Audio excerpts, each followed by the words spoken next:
Hi everyone, welcome to That Gives Me Anxiety, episode 21. What a formal way to start. What a formal podcast. Where were you? That's the big question. Where were you when you found out about Will Smith giving Chris Rock a smack? That was a good smack. It was a real good smack. I was playing beer league hockey and got off the ice to 50 plus text messages, lots of emojis flying around. And pretty much the second I walked in the door, I asked Jamie, all right, catch me up on this. What happened? I missed it live, but who hasn't been glued to the memes? I had to retake that because I was scratching my leg. That's great audio. Oh God, so sorry. Yeah, just glued to the memes coming out. I bet it felt good. I've smacked somebody in the face before. Not that I'm proud of that, but it's just such an odd choice.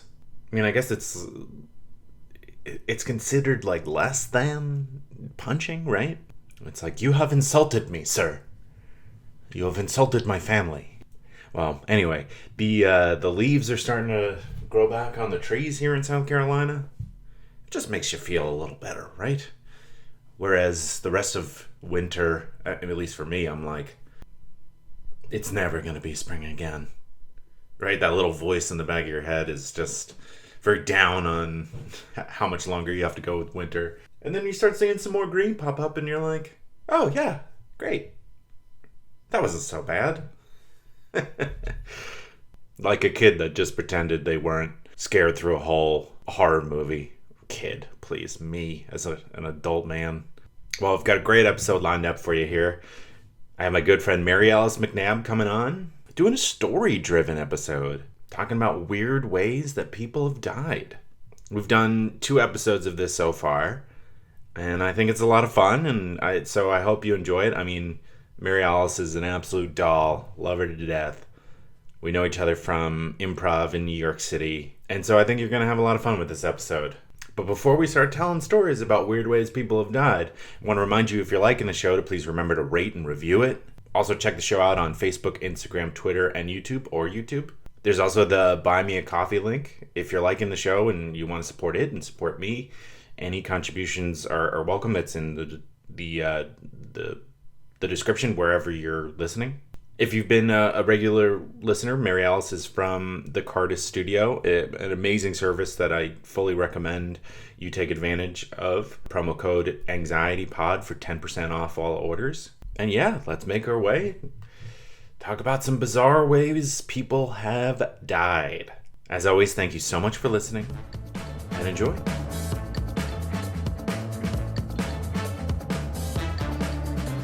Mary-Alice McNab, it's so wonderful to see your face. Likewise, Patty! Yeah, we're doing a little bit of a different episode here for Death Space Filling the Void. This is going to be the season 3 finale. And I've asked my good friend Mary-Alice McNab to come on and talk about weird deaths. Whoop, whoop. Yeah. Very chipper for deaths, but yeah, it is what it is. A big part of this podcast is that everyone is going to die, and just being more comfortable with discussing it and being more aware of it. So Mary-Alice, I'm so thrilled to have you here. We know each other from an improv team called Lawrence. Lawrence, we are official Larrys. We're a couple of Larrys chatting to one another. Yeah, and Mary-Alice's improv, I feel like every improviser has like 1 or 2 go-to moves. Like mine might be like occasionally just having a deep voice, but yours is an extra enthusiastic high kick that may come out of nowhere. And people love it. The audience loves it. I can't help myself. I get excited. The legs go up. Read that however you want. I didn't intend for it to be sexual, but I like to kick. I like to swing a high kick when I'm excited. So that's true. You do it off stage too. That is just a little bit of the person behind the improviser on stage doing that. Indeed.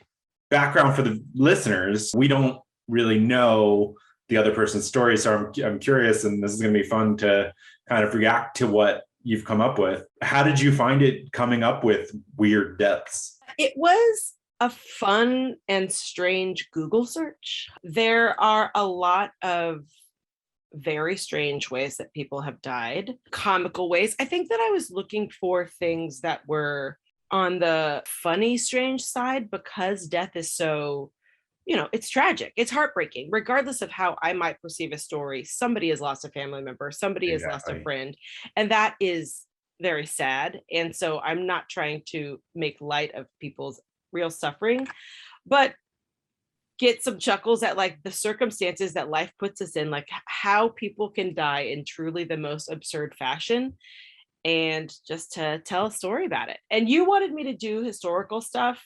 You said historical weird deaths, and I basically focused on the weird, and my stuff is not very historical. It has happened in the past, but the recent past. Okay. So, yeah. Okay. Yeah. And I think like the interesting and weird aspect does come from, like you were saying, like the just bizarre circumstances or really poor coincidences that can lead to death. And that's funny that yours were more recent because, well, without giving it away, mine go way back. I feel like I'm starting at the beginning almost and going from there. That's funny. Okay, well, this will be interesting. Yeah. You're like, yeah, okay, I won't jump into some of the crazy deaths, like torture stuff. I was like, what am I about to hear? Well, I'm ready to get started with my first one. All right, Mary-Alice, we're going to go back to ancient Greece with the story of Aeschylus. So let me get this straight. In today's day and age, you're supposed to be drinking a ton of water, doing yoga, making sure you and your whole family is happy, strike a good work-life balance, exercise, read books, watch movies, eat healthy meals, be a big part of your community, and get 8 hours of sleep. It's unrealistic. It's too much. Well, that's why there's Instacart to take a little bit off your plate, or help put a little bit on your plate. Oh, I'm so sorry. Using Instacart, you search for all your favorite foods and items that you need from the grocery store, fresh produce, all your favorites, everything you want, and they deliver it to you. They go to the store and do your shopping for you. Just remove it from your to-do list, just with a few clicks. And you'll have your items delivered to your door in as fast as an hour. It's pretty quick. And through the link in the episode description, they're offering free delivery on your first order over $35. But you got to make sure you click the link in the description. That tells Instacart that this show sent you and it helps support the show. And you can also take advantage of the free delivery. So yeah, be nice to yourself. Give Instacart a shot. Okay. Aeschylus was born in 525 BC in ancient Greece. He was a Greek dramatist. He was a Greek dramatist.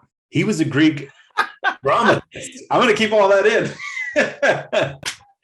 He was a drama queen, okay? Exactly. Well, that's the funny thing. I looked up what it was, and it's a playwright who focuses only on drama and not comedy. It's like, don't you dare think that I would lower myself to make jokes on stage. Wow, that is sad. It's like, I would never crack a joke. I'm a serious man. Take me seriously, all right? Yeah, there were people. I went to film school for grad school, and there were definitely people who brought that attitude. And it's like, how do you have that attitude at film school? You don't know what you're going to end up doing. You don't know what you're going to end up doing over here. Yeah, we're already into the New Yorker accent. Yeah. Oh, that is so funny. Yeah, people are they take things too seriously sometimes, and we got to laugh at ourselves. Yeah. Well, especially the way this fine sir met his match. It is certainly a bit laughable. But so he wrote 90 plays that we know about, all of them presumably so serious. Not one funny thing happened. Yeah. He's also referred to as the father of tragedy. Not a great nickname, but it also alludes to his death. Okay. One of his contributions to his craft was that before Aeschylus, plays consisted of one man and a chorus. The chorus was there to set the tone or warned of something, kind of like an internal feeling or a background character. Now, Aeschylus changed all that by adding another character, which seems obvious, or maybe not. What if I just put someone else on the stage? That is mind-blowing. So not only was he only writing drama, he was basically, I'm grateful to him to change the game, because before him, all of plays were just one dude getting dramatic on stage with people echoing. It was church. Yeah. It was basically church. But I can understand, like, a Black Baptist church where the preacher is getting all fire and brimstone and the choir is like him or breaking into song at like the right time. That is actually very entertaining and engaging. So I can see why people would come to the show. Yeah, that makes perfect sense. Except it's very limited in scope, and like sometimes the man on stage can't hear certain things, or it's just having two people talk is really, you don't get Citizen Kane without Aeschylus. No. And it gets a little exhausting to have someone honestly just talk at you. Yeah. So thank God he brought in another character, changing the game. Well, which is funny because that's exactly what I'm doing for this episode of my podcast. Normally, I am just blabbing an intro and then interviewing somebody, but now we have two people.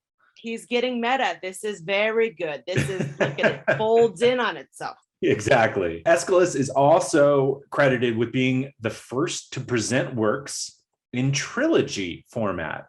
Aeschylus was a smart man. Trilogy is just good marketing. You know, if your first one slaps, you do another one. You get the audience coming back for round two. Yeah, it's all about that marketing money. Get it. But before becoming a dramatist, I finally mastered that word, I think, Aeschylus actually fought in a few wars.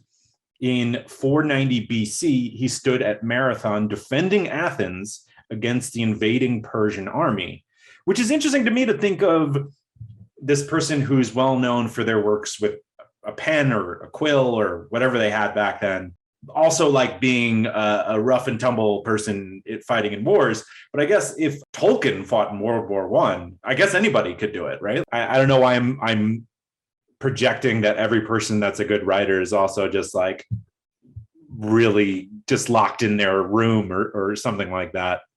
Well, they're if a person's a writer, they're classically a nerdy type, you would think.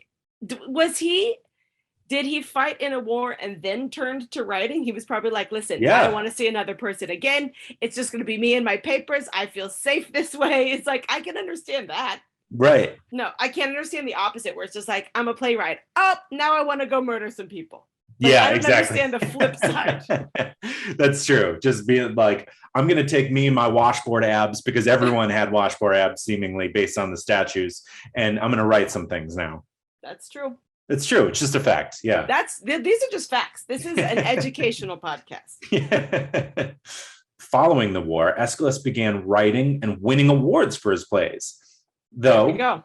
Exactly. Yep. I'm dropping the sword, picking up my quill, and I'm going to rub it all over my lovely abs here.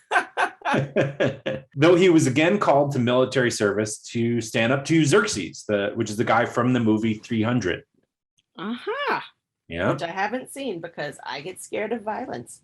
Well, if you're scared of violence, I feel like the movie 300 is top of the top. It's just like gush, just red blood everywhere. Sorry, she's waving her hands, being like, no. Stop it. No, it's fine.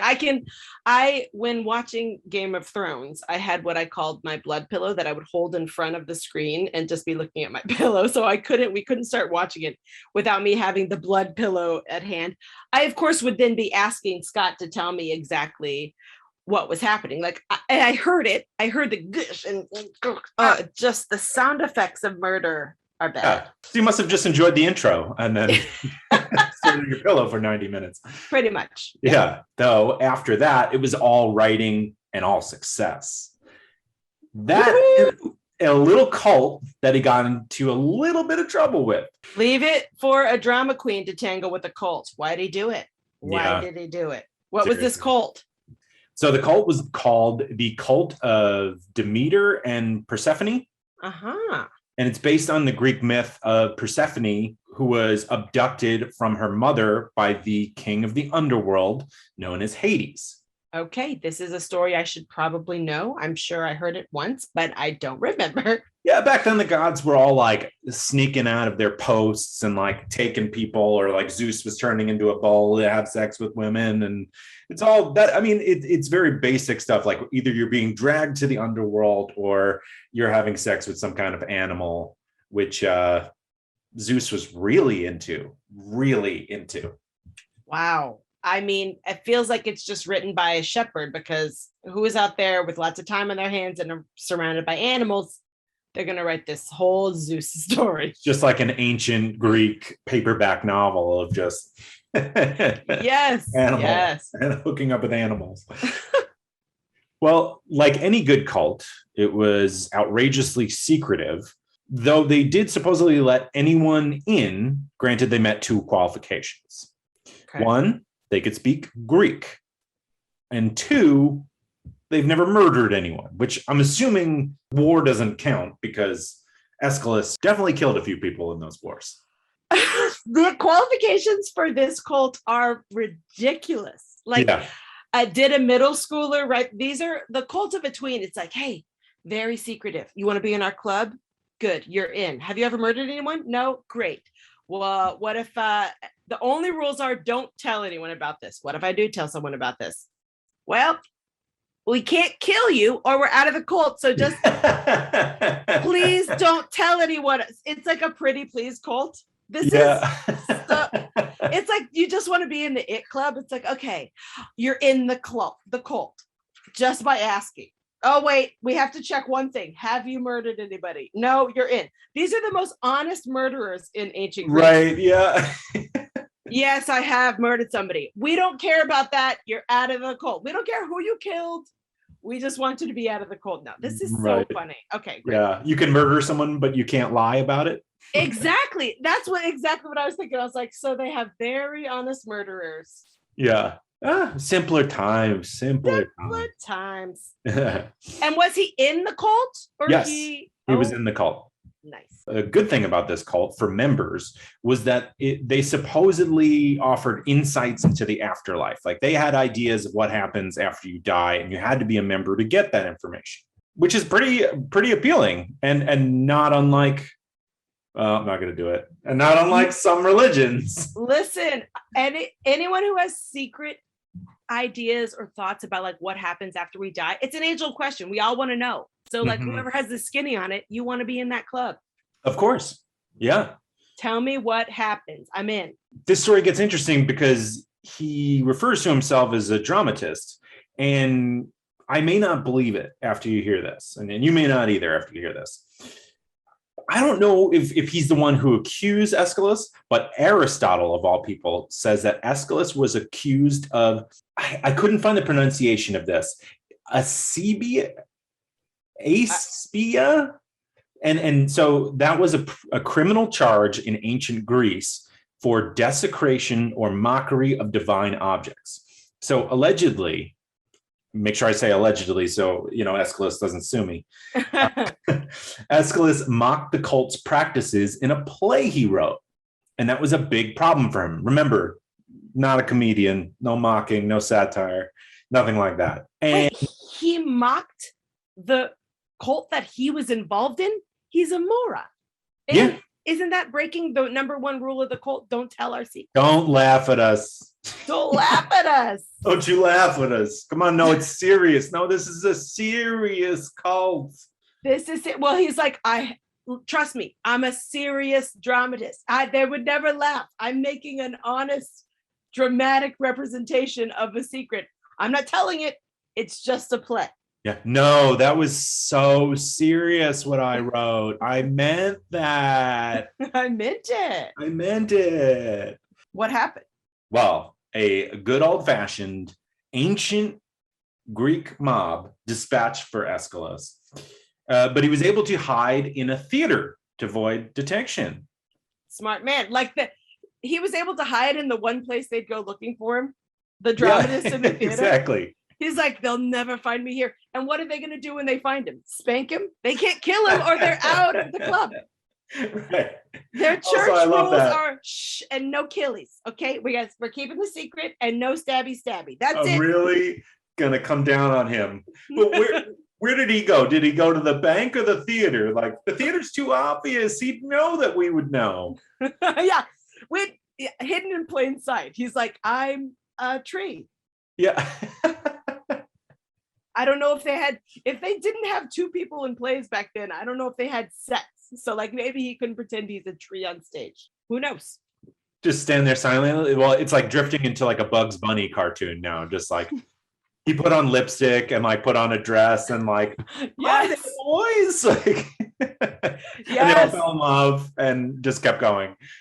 Yeah, his disguise completely worked. He's like, I had him fooled. Yeah, because I'm an actor. Okay, sorry. I'm gonna stop interrupting. I'm loving this. No, this is good. Did they catch him? Did they get him?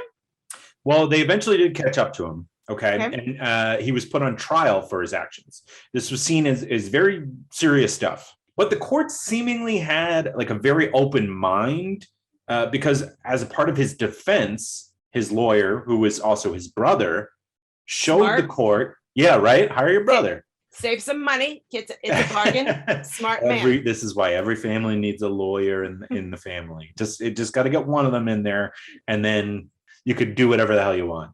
You have their number on speed smoke signal, or however they sent messages in ancient Greece. Yeah, he's on speed dial. You put on your sandals and you jog, and you tell somebody. Listen, we've got my brother on speed jog. It's fine. We've got the fastest runner. Yeah. So his brother showed the court a hand injury Aeschylus got while fighting the Persians and talked about his military background and bravery, and the jury just let him go. Wow.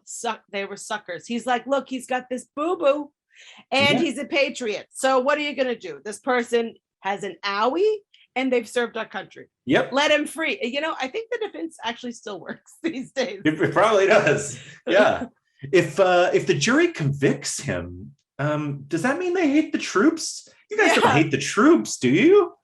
Do you hate people? Do you either hate the troops or you hate people with disabilities? So you guys decide which form of monsters you're going to hate. But you saw his hand, right? That was a cut. He clearly had a cut. He's a wounded soldier. Now let him free. And you guys, so either you're a monster or a monster. Decide which monster.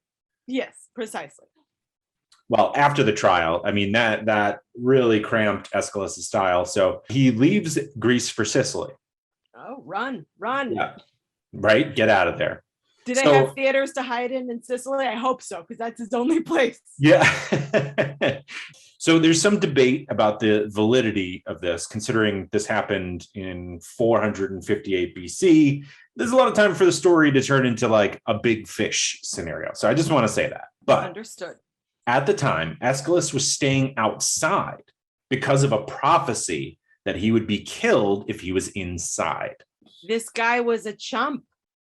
He's involved in a cult, and he's super paranoid that he's not going indoors because of a prophecy. He believes prophecy. I mean, I guess if you're primed to believe this cult, you're primed to believe all the prophecies too. That's true, right? If this is true, what else is true? Yes.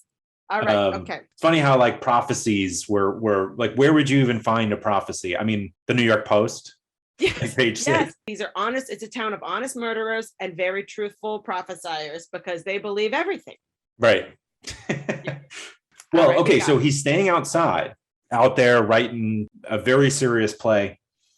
When the legend has it that an eagle carrying a tortoise notices Aeschylus's bald head and dropped the tortoise onto him, killing him. What? Yeah, the aim alone of that eagle. And the strength. Aren't tortoises the huge ones? They can be. I mean, Franklin, my tortoise, is about the size of a fist. Oh, okay. You know what? I guess you got to start small. You got to start somewhere. Yeah. It was a very reasonably sized tortoise that this eagle grabbed. That is so ironic. Yeah. I can't believe it. That is Mother Nature's literally slapping the head. Yeah. That Well, it's not uncommon practice for birds of all kinds to drop crustaceans, shellfish, turtles from high up, cracking their protective casing, which allows them to eat what's inside, of course.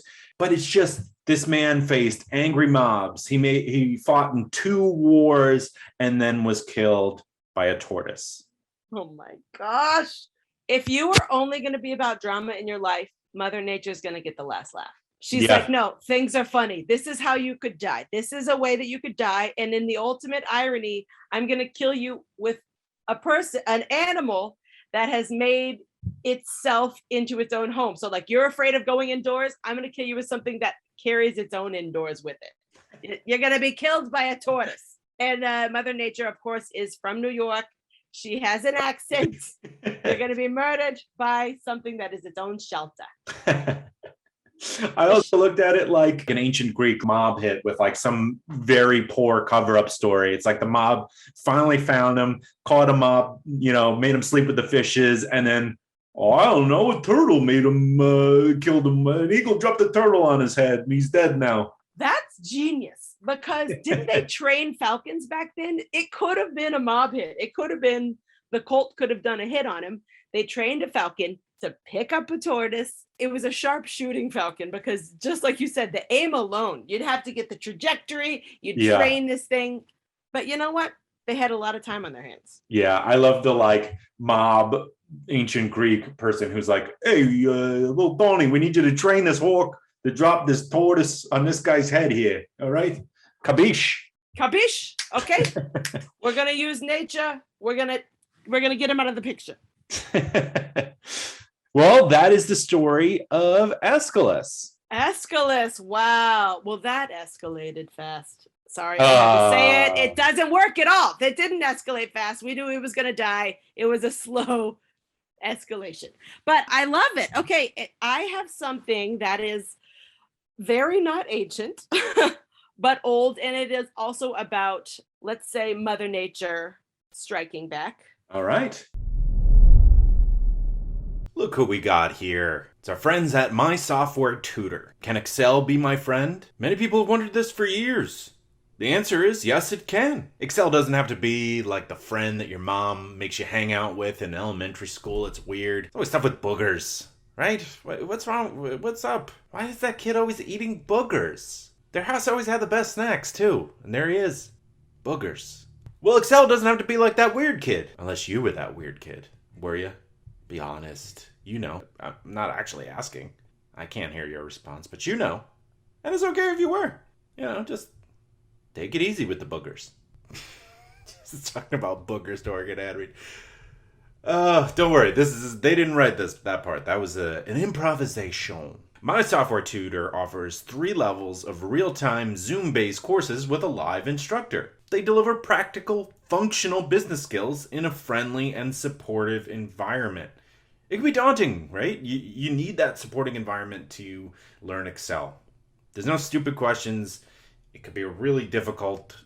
And as we know, when we talk about it on this podcast all the time, it could be really daunting to learn something new and put yourself out there.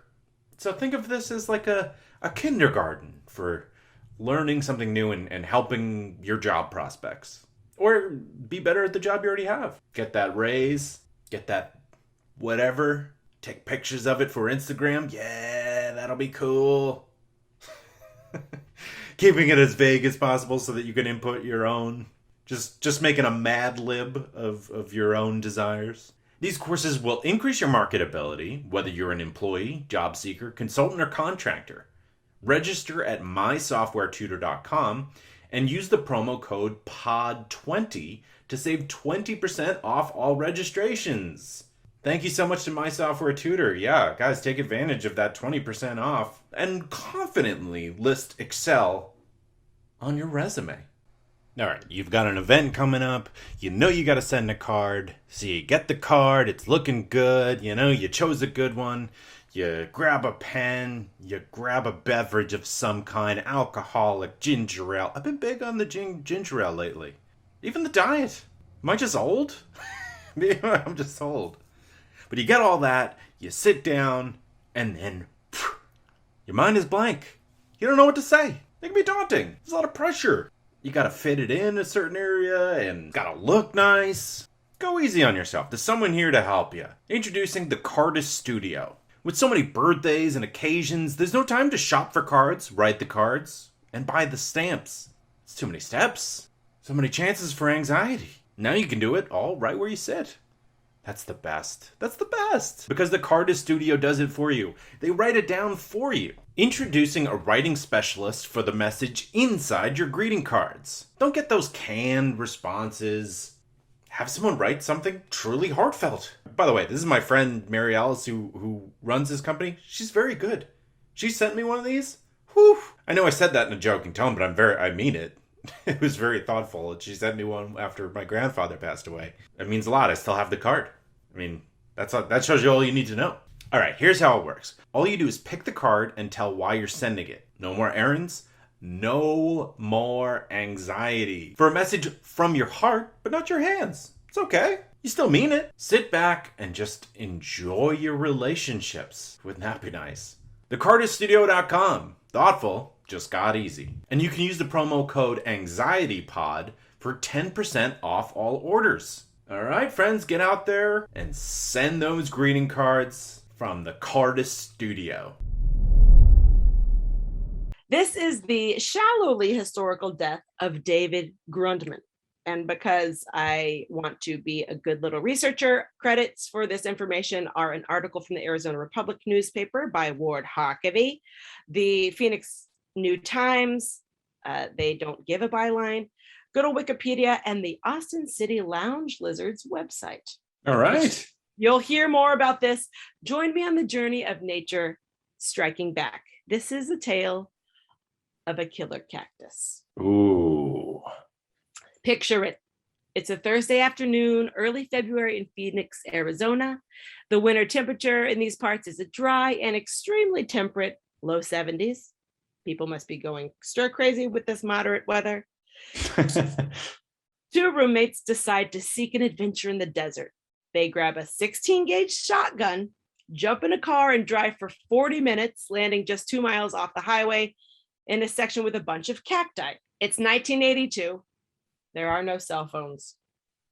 It's also 3:30 in the afternoon, and these dudes are in their late 20s. So I'll risk saying they're a couple of jobless geniuses.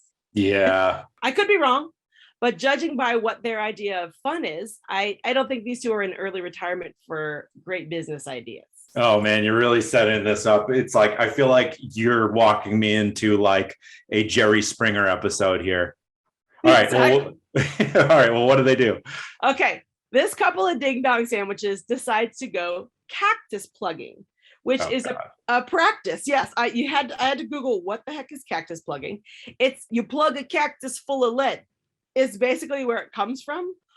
So you shoot up a cactus, or you can slice it, drain it, and stuff it with dynamite to blow it up. Oh my gosh. Hey, do you live in the desert? Do you not have cows to go cow tipping? Well, we have cactuses here. We can blow those up and push those over. Exactly. I can totally understand the appeal of shooting a cactus or like blowing one up, but I don't like to destroy living things. But you're like, okay, it's a plant. It doesn't feel anything. Sure. But the problem with these geniuses is that the cactuses they chose to destroy are the protected saguaro cacti, which are native to the Sonora Desert. Arizona loves them. They are the cactuses that you think of when you see cartoon cactuses, like the three-pronged thing. Wile E. Coyote kind of background. Okay. Yes, the Teenage Mutant Ninja Turtle, like Raphael's like psi weapons or whatever those little things are. Yeah. Yeah, those are those ones. So they are native to the Sonora Desert of Arizona. Arizona loves them because the saguaro blossom is the state wildflower, but because they're special, they're illegal to hurt, basically. You can't damage them. According to state law, Arizona state law, it's a class 4 felony with a possible 3-year, 9-month maximum in prison or $150,000 in fines. Holy shit. So it's like my student loans for killing a cactus, right? Yes, it's insane. Like, to imagine becoming a felon because you're so bored is not the level of critical thinking that anyone is seeking on jobs.com. Like, these two dudes were like, hey, what do you want to do? Maybe risk a felony? Yeah, let's do it. Hey, Jim, what are you in for? Do you know what's funny? His roommate who we went with, his name is Jim. Well, his name is James, but I'm like, it's got to be Jim. This is definitely a Dave and Jim situation. I feel like I just picked that up. I just imagine a lot of chewing tobacco and a fella named Jim. It's like, I swear these dudes probably had a couple of, this is getting very judgmental on my part, and I'm, editorializing, but how many 40s do you think that they polished off in the morning when they decided to hop in a car? Also, driving for 40 minutes to shoot a cactus is like some peak boredom. Oh my gosh, yeah. Every second of that trip, you could have done anything else. You could have gone by a hamburger place, but like, let's just go to the diner, right? Like, there's so many ways that you can go to keep that focus for 40 minutes. I mean, I guess it is 1982, right? Like, because otherwise it would just be like, oh, what's on my phone? That's true. That is a very good point. It's 1982. They already live in Arizona. Like, there's not that much stuff to do. So I guess driving for 40 minutes is kind of a normal amount of time. Yeah. Clearly, this is my Manhattan and non-driving showing, where I'm just like, you're going to get in a car for 40 minutes to shoot a gun at a cactus? You're bored. You're boring. As if you haven't gone 40 minutes on the New York City subway to do improv. Ooh, it's coming back for you. It's coming back for you. Shots fired at this saguaro. He got me. Speaking of shots fired, these saguaros, the reason that they're so special and fancy is because they are old. They often have a lifetime of 150 years. And many don't grow those like wild coyote arms, like the two wings up, until they're 75 or 100 years old. Oh, wow. Yeah. But they're just basically a stick. And then some of them grow arms. They don't all have arms. The arms are meant to increase the plant's reproductive capacity. They're basically cactus genitals. Yeah. But these things are special, and so they're protected. Okay, so makes sense. This couple of ding-dong hair sacks decides to come for the cactus, and the cactus retaliates. Apparently, Grundman, our man Dave, shoots 2 rounds into a 27-foot tall saguaro, or saguaro, I think is how you say it, and didn't even finish shouting timber before a 23-foot arm drops and crushes him. Oh. He was killed by a 23-foot cactus stick. That's basically how this man died. I love how you set it up too with like the cactus retaliated. Made me think of Jurassic Park, where it's just like these creatures will defend themselves violently if necessary. Violently if they're forced. Yeah. And it's like, yeah, you shot this cactus's ween off. It's coming for you. 23 feet. I mean, I guess I didn't have any idea how big those things could get. They're huge. And also, the description of this one, it doesn't seem very well balanced. If it's only 27 feet tall and one of its arms is 23 feet, does it start very low? It's like, yeah. Does it extend up higher than the middle shaft? It seems weird to me. And also, how are you standing so close to this cactus with a shotgun? So like, is the muzzle right next to the plant? Like, so he wasn't even going into the desert to practice marksmanship from far away. Like, hey, can you hit a cactus? He's like, what I'm going to do is stand right under this cactus, shoot directly up into it, and see what happens. What's the worst that can happen? What's the worst that could possibly happen? He couldn't even finish shouting timber, and this thing fell on him. I'm just so bored. I'm so bored. I've got to take my life into my own hands. It's so sad. It's truly tragically sad that it was like, you guys couldn't think of anything else to do. And now poor Jim standing there holding his 40 of the other gun. I guess there was only one gun. He's just staring. He just watched his friend get crushed by a cactus, and he has no cell phone. That's true. So he has to jump in the car and find help? Is it even his car? Oh my gosh. I Does didn't even think crushed of that. Dave? Oh, I was like, wait a minute. First off, you're shocked. This is tragic. The first thing is like, I gotta run and find help. You're like, the keys are in my crushed friend's pocket. So you have to navigate a cactus and like a friend who might be like screaming in pain. I don't know if he was, hopefully Dave was killed immediately and he didn't have to suffer, because it just sounds like a terrible experience. That, you know what, Dave, may he rest in soft peace, because that's a terrible way to go. Yeah. So the reason that this thing came to my attention is because, of course, it made front page news in the Arizona Times. Yeah. Now, front page news is also a prayer. I looked at the newspaper for the day where this was featured, and it has a prayer featured as well. And I was like, there's really not much going on in Arizona if you publish your prayers on the front page. Yeah, So, right. That I've never seen that done, like even in like the South, that there would be prayers right on the front there. Prayers on the front. I mean, it's a short prayer, but it's right there in the corner. Say your prayers. Prime real estate. I mean, that's top dollar. It really is. So it's a slow news day if a guy being crushed by a cactus and prayers are leading in the news. Yeah, seriously. But I think that front page billing is what got it all the way down to Texas, where the Austin lounge lizards discover it because they wrote a song about our man David Grudman called Saguaro, and it's in their album Creatures from the Black Saloon. It's 1984 album, and these guys are, the best description is their tradition steeped Texas swing fused to Monty Python.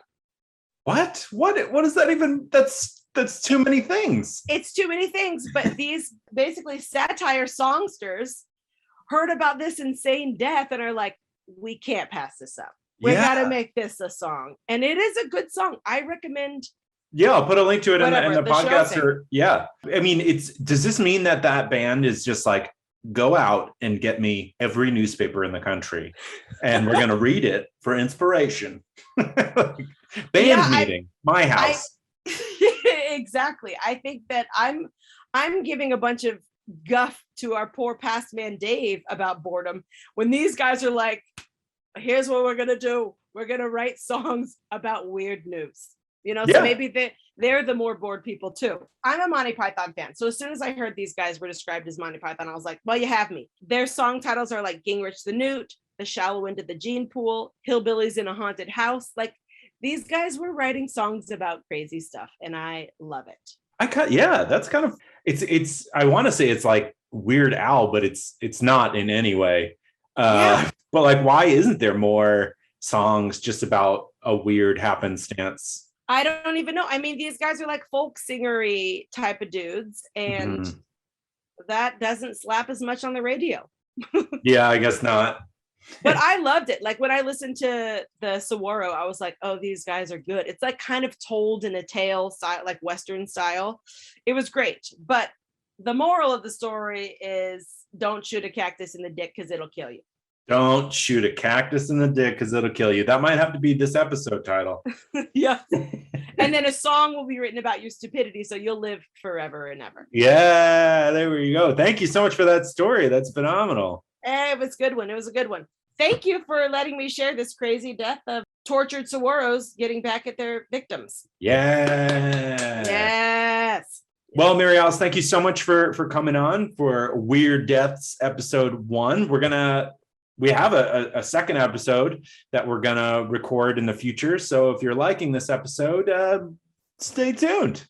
Stay tuned. Let us know. Comment, rate, review, subscribe, do all the good things to let us know. Get the message out that you are enjoying these Weird Death episodes. Yeah. And where can people find you on social media? Everything for me for social media is Mary-Alice McNab. My Instagram, my Twitter, which I basically am not on anymore.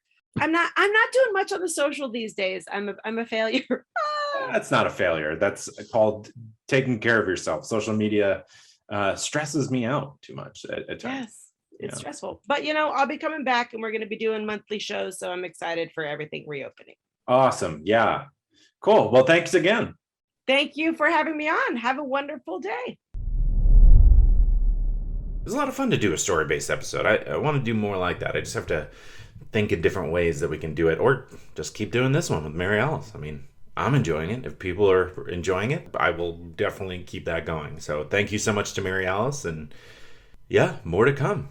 Just want to remind you of my other podcast called Death Space Filling the Void. You can get that wherever you get your podcasts, or go to deathspacepodcast.com. Remember, there's the Buy Me a Coffee link. If you want to support the show, support me, you can buy me a coffee. Any contributions would be incredibly appreciated. That link is in the description, along with the link for the Instacart. By signing up through that link, it tells Instacart that this show sent you, which also helps support the show. There's also My Software Tutor with the promo code POD20 for 20% off. mysoftwaretutor.com. The link is also in the description. And then there's Mary-Alice's The Cardist with the promo code AnxietyPod10, where you can get 10% off. So yeah, a lot of great companies to show or share your support of. That gives me anxiety and help me keep making these. Well, all right. If you're up north and the spring hasn't really sprung yet, I'm here to tell you, it's coming. It's coming for you. It's, it creeps up from the south. It's here in Charleston. It's coming for you too. I know that sounds ominous, but it's a good thing. Well, have a great week. Oh, I should close it out as I started it. Well, have a great week. Have a great week. No, that's stupid. Sorry. Have a great week, and I'll talk to you on Thursday.